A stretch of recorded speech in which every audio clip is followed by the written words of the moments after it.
Showtime. It's about that time. Let's go. You're right where you need to be. This is GCOM Radio. Hardest radio station on the planet. Yeah. Powered by Lyfeblood.com. We certified. And hosted by Nova Phoenix. Give them that flavor.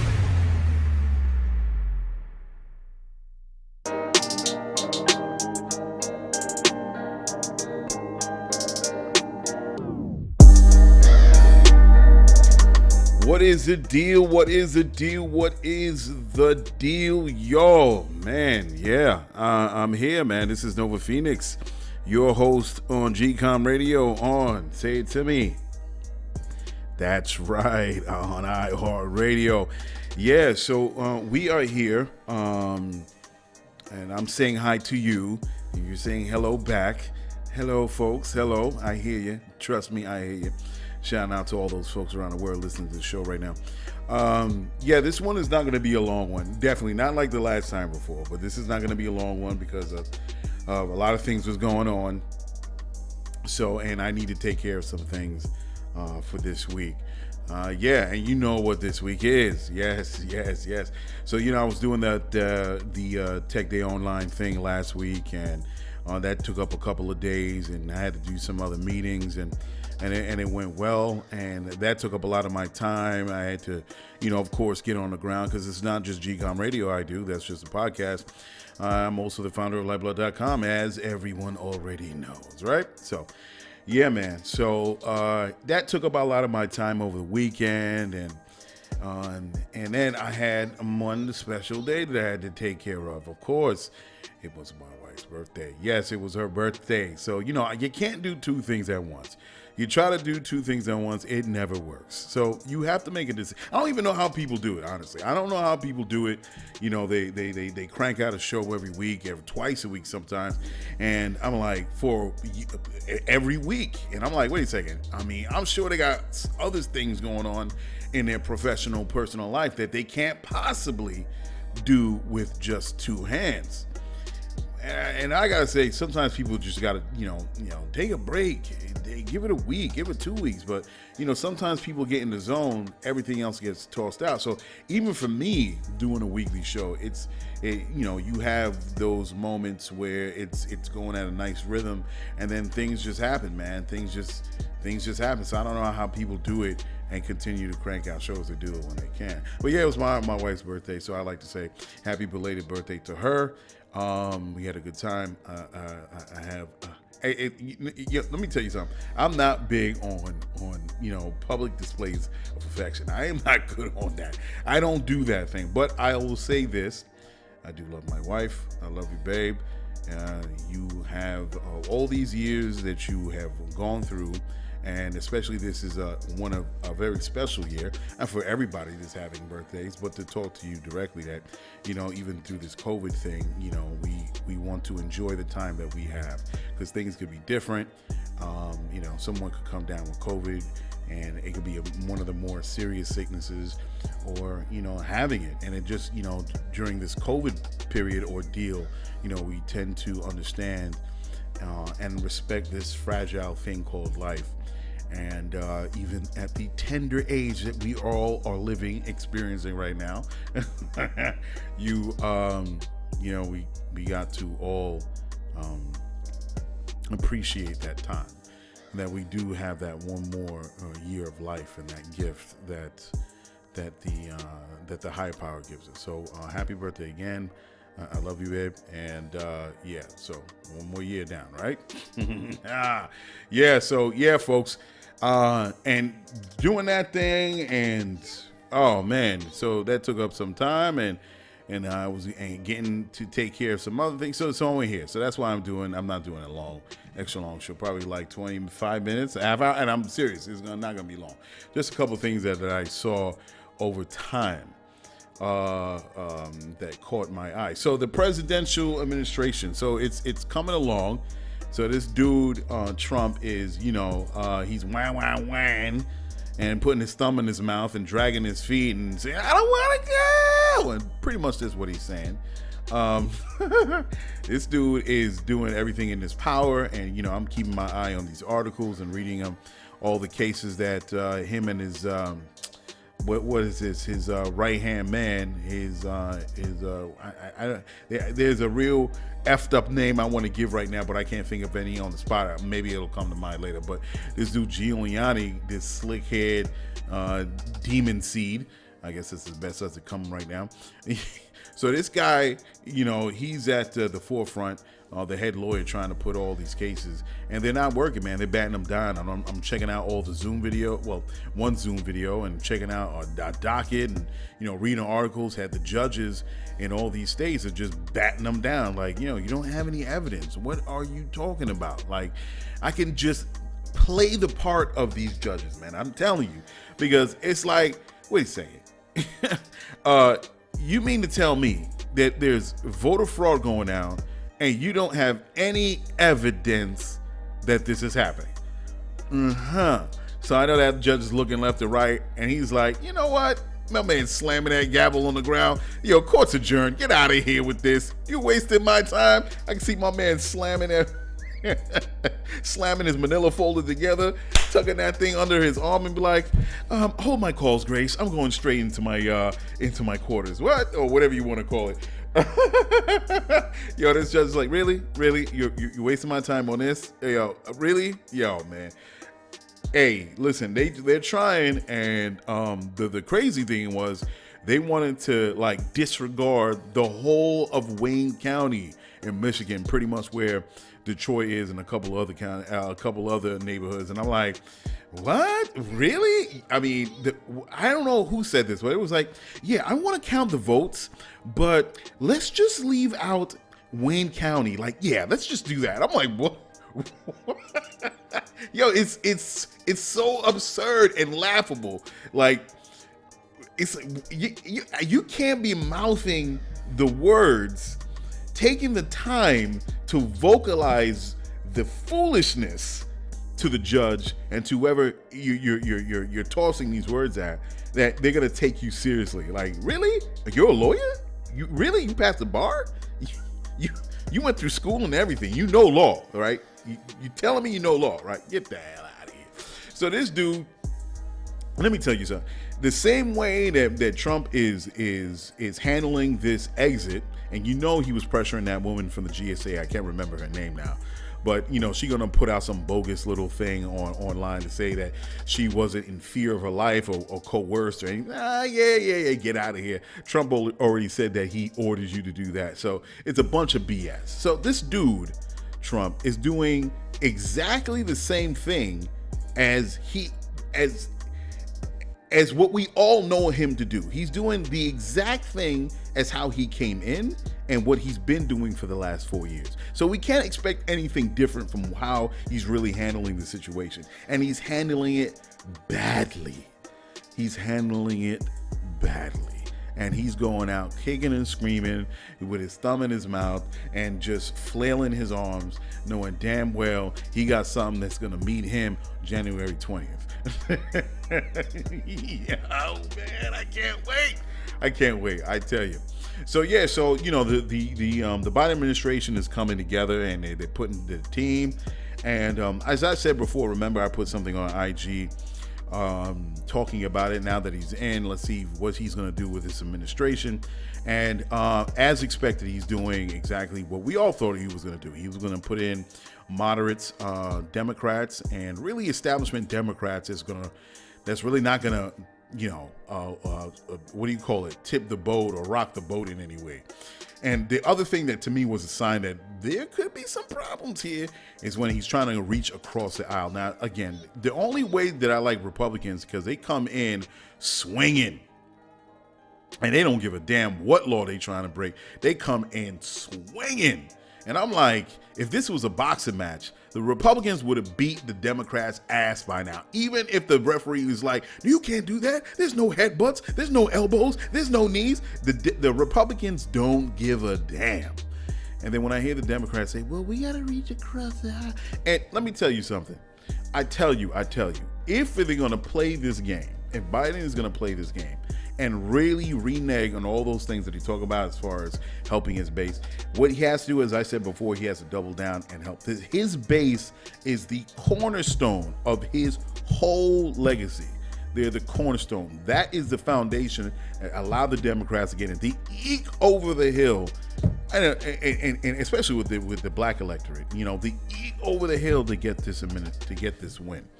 So he needs, and of course, it's black people, it's everyone that voted for him, and the percentage numbers that you've seen in the data, especially with the white population as well, the 80 million, damn near the half of the other half that had common sense, white Americans that voted for Biden. And it's like he has to double down on his base. His base is what is going to maintain or sustain his legacy as president. And if he does not do that, people are going to walk away. And that's how he's going to be a one-term president. If he doesn't put any progressives in, if he doesn't do anything that's going to really push the agenda forward as far as what Democrats say they're going to do. Especially they have to do something for the black voters. And he said it multiple times. Obama has also said it that they need to do something when he spoke on the Breakfast Club with Charlamagne the God and DJ Envy and Angela Yee. And that was a good conversation. So he cannot half-step. My man cannot half-step. He cannot reach across the aisle. He can't play nicety nice because people are not going to respect it. His base is going to look at the Biden administration like, what? And I understand the whole politics thing saying, well, you know, they got the Senate. But you know what? They weren't playing that game. They were not. The Republicans don't care if they have the power or not. They always come in swinging them bows. And it just makes you question how this administration is going to come through. And they can't badger the progressives because a lot of the points that really was the base was getting behind with the Biden administration was certain progressive ideals. And if they don't follow through, and it doesn't mean by if you institute some sort of progressive programs that's going to sink all of America. Give me a break. Everybody's going to continue to make their money. The millionaires are going to be the millionaires. The billionaires are going to be the billionaires. All you're doing is making sure people have a good quality of life across America. So I don't know, man. It's not looking good so far. And some of the picks I'm just questioning. Some of the sidestepping, some of the distractions, some of the lift all boats rhetoric. You know, I don't know, man. It doesn't look good. And I understand we as a president, you have to deal with all Americans, and that's true. But also you have to deal with some of the trouble areas. As I say, people have used this analogy before with a fire in the building with Black Lives Matter. It's the same thing. If the building is on fire, you want to put it out. You don't want to say across the street, but what about my building? No, this building is on fire. So, and just to go a little further with that analogy, if the third floor is on fire in a 6-story walk-up building, you do not let the water off on all the floors. You don't let the water off on the first floor. You don't let the water off on the grounds, on the lawn. You don't let the water off in the backyard. You don't let the water off on the kids running back and forth across the street because it's a nice hot summer day and they're looking to cool down. No. If you have a fire on the 3rd-story building on a 6-story walk-up, you have to direct the water where? At the level where it's burning, the 3rd floor, right to the source of the heat. That's what this Biden administration has to do. If there's some inconsistencies or not inconsistencies, if you have people that are disenfranchised historically, and they're dealing with a lot of inequities in America, you have to deal with that first. Take care of it. Bring some sort of care. Bring some sort of balance to the situation. And that's what happens when you're dealing with the African-American agenda. So we'll see how this is going to unfold further. I would love to speak with Obama myself. And they say, Obama? I don't know, because I would love to talk to this brother, man. He's a smooth dude, and I like to pose some questions to him on some real hard-hitting questions. I don't know. We'll see.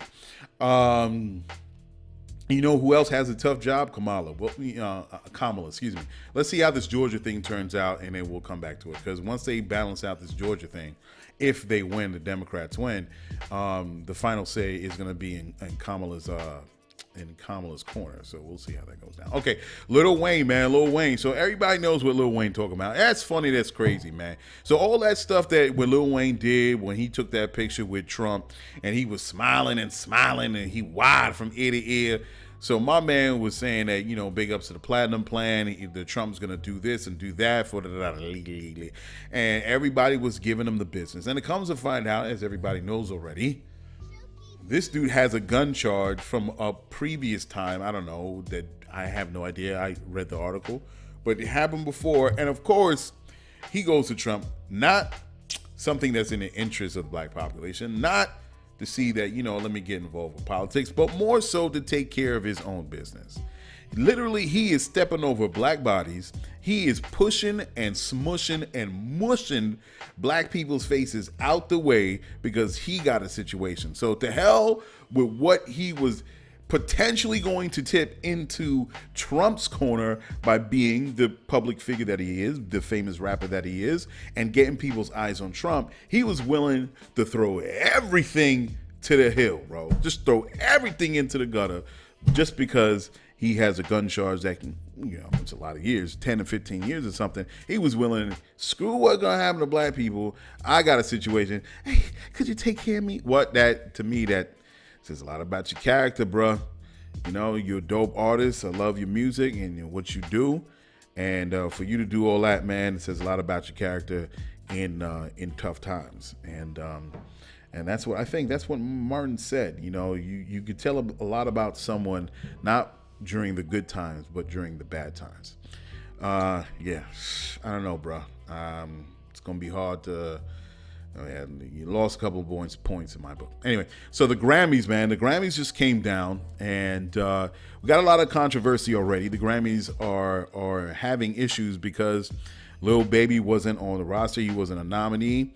The Weeknd wasn't nominated, and a clear lack of female artists in the R&B section. And a lot of the women are talking about that as well. So, you know, somehow the Grammys just can't get it right. But, you know, I didn't really stress it, really. It was no sweat off of my back. I'm like, because I really don't care about the Grammys like that. I'll watch the Grammys because I want to be in the know. But really, the Grammys, you know, I mean, how many times are we going to knock on the door of the Grammys and get stuff right? 10, 15, 20. I mean, it goes back. And even up to this point, everything that's happening, they somehow seem to drop the ball in some way, shape, or form. And I'm like, who are these people that are making these decisions? And you know what? I'm not like aghast, like, oh my God, the Grammys is doing it again. They did it again. Lil Baby, no. Lil Baby. I'm not stressing. I'm not, you know, I'm just looking at it like, okay. You know what I mean? So I think there is enough award shows that are out there that really that people could go to from a variety, just not just black people, just people in general, that they see that there's some issues with the Grammys that you could go to and support. Like, for instance, the Image Awards. Yeah, you know, treat it as such. The Image Awards is what you got. You can take them to task and make sure that everyone has a fair shake, you know, and you don't really need anything else. Who really cares about the Grammys? You just got to let them be what they be. You know, you can't expect anything less. So, and then, you know, the Weeknd had some things to say, and then the CEO of the Grammys responded saying, I don't know why. I mean, he's been on the show before, and he's done great performances, and I just don't understand why, you know, the Weeknd is so upset. Like, really, bro? I mean, really? And that was his answer. I saw it on allhiphop.com, and it was kind of weak sauce of what he was trying to explain. I don't know, whatever his name is. Maybe, do I have it up here? Let me see if I have the CEO's name, or whoever, the chairman or whoever runs the Grammys. And I forgot I had the article right up here. The President Chief Executive Officer, Harvey Mason Jr. So the Billboard did an interview with him, and he was like, I don't understand. Did I say all hip hop? Sorry, my bad, y'all. No, it was all hip hop, but he just did. They're just referencing that he had the interview on Billboard, I believe. Yeah. So, hey, whatever. It is what it is. The other thing, Dave Chappelle, man, love Dave Chappelle. He is the man. As always, I appreciate everything that he puts out on the serious comedy specials that he does, and even the more candid moments that he has with his audience.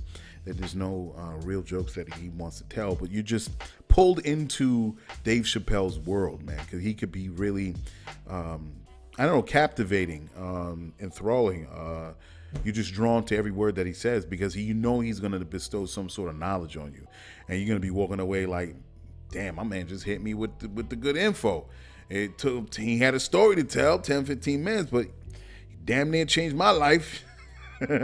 So this dude had something to say about his show, and he was referencing when he was a young kid doing comedy, how he felt when somebody took his jokes, and he did another situation when there was a guy doing 3-card money, and how he felt when he got robbed because he had a little bit of dough when he was continuing to do a comedy tour, and then he kind of gets to the crescendo of this whole talk, and he was talking about how I think Dave the Chappelle show was on Comedy Central. I forgot what network it was originally on, but how he found out that Netflix was streaming it and HBO Max was streaming it, and he felt effed up about it. And you see how those old stories connected to what he's going through now.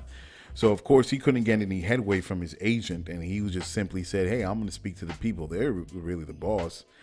And he say, hey, don't watch the show, man. Don't watch the Dave Chappelle show until he get his money worked out.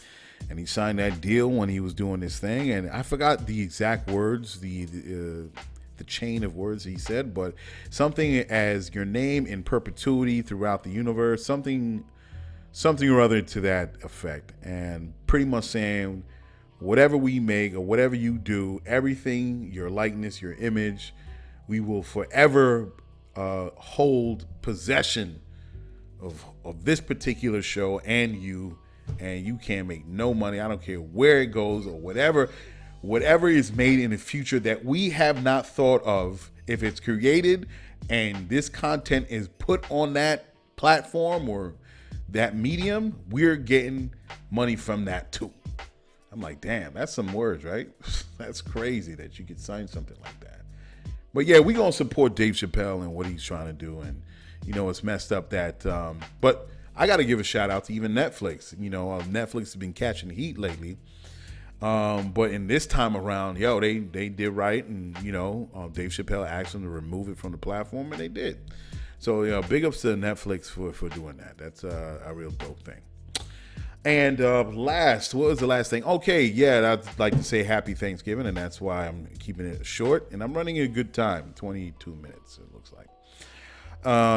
Happy Thanksgiving to everybody, man. That's where I'm going to spend my time. I'm going to take my time. I got to do the turkey. I got to put it in the brine. I'm going to soak it real nice, get the juices in there, season it real good, like, what I mean? And a couple other things. And it's going to be the first Thanksgiving in a long time where I'm not spending it with all my family. What we're going to do is exchange food. What was it? It was going to be a broccoli casserole, and we're going to exchange it for some potato salad. Mama's potato salad is to die for. You ain't had no potato salad until you had my mama's. I'll tell you. Anyway, yeah, man. So, yeah, and then we're going to do Zoom. We're going to, communicate with each other, give grace to the higher power, and then, talk for a little bit and enjoy our meals. So, just trying to be responsible on how we're doing this whole COVID situation, And, yeah, don't get it twisted, y'all. I'm part of the woke sector. I hate that word. I hate that, I guess, because it's so overused now. Everybody woke. You woke, I woke, you, everybody woke. Dog woke,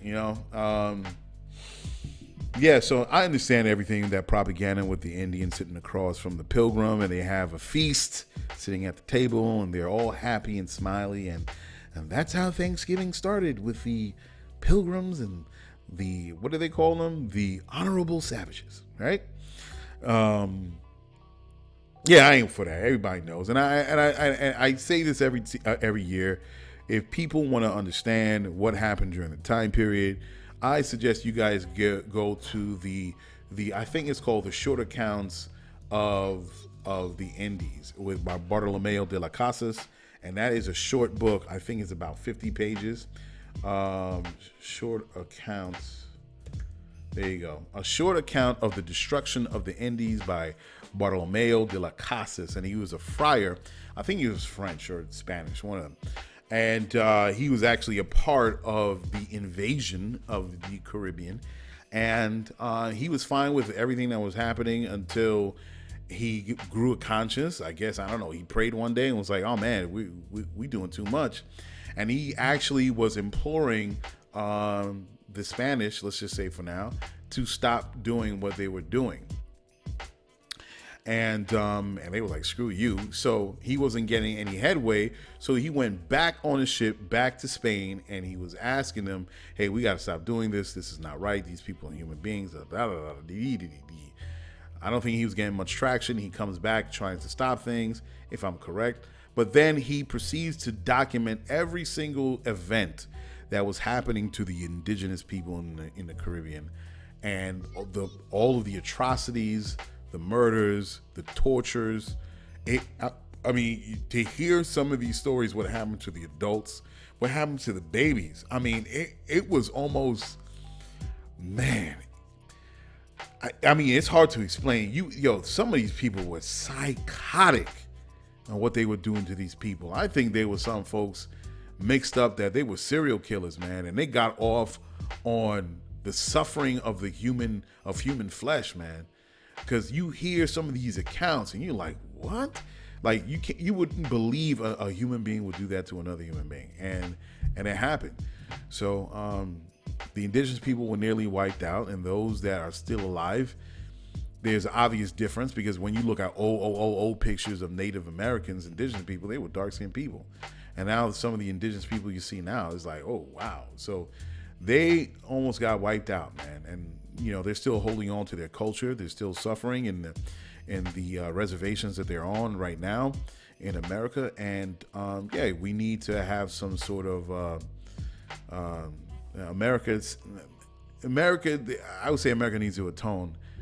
There are some politicians that say they've atoned, but there's still a lot of imbalance economically to some of these reservations, and they're suffering from everything that any poor hood would suffer from. They got alcoholism, they have rape, they have murder, they have all these things are disproportionately higher in reservations, just like is in the hood in the cities. You know what I mean? And with black folk. So we need to remember, in order for us to atone, in order for America to get on track to truly being aware and trying to get on the right track to be a better American, as opposed to who their forefathers were, the first people. Of course, you're going to have to come to terms with it, apologize, and not just apologize, not just say, oh man, early America was messed up, man, I'm sorry, and just go back to regular business, especially when regular business is the continual suffering of indigenous people. Nah, you got to get it right. You got to help and build back their communities, and I'm sure, I know some got reparations, and some they got the casinos and all that, but still, when 5, 10, 20 indigenous people make it out, does it mean that's everything's all good for the rest of the people? Nah, man. It's the same thing I say about black people, Just because 5, 10, 20, 15 people make it out all right, and you put them on circulation on TV, does that mean the whole black population is making out all right? No, there's 45 million black people. What's 20 people? What's 100 people? You know what I mean? So I suggest people get that book. It's a short read, a short account of the destruction of the Indies by Bartolomeo de las Casas. And check that out. So, but I will say happy Thanksgiving to folks out there on the other side, to thank for our lives, the clothes on our back, the roof over our head, our loved ones that we are around. That's what we can thank at least the higher power for. And that's a beautiful thing. Wow, I hit the mark here. I'm at almost 30 minutes. So yeah, I will see you guys next week with a full show this time, and we're gonna do it right and bring everything back. And yeah, man. So happy Thanksgiving, happy holidays, and I'll see you guys next week. All right, peace. Yo, check it. You just listened to GCOM Radio, powered by Lyfeblood.com. For the global community. We worldwide, baby. See you in the next go-round. From right here to your town. We out.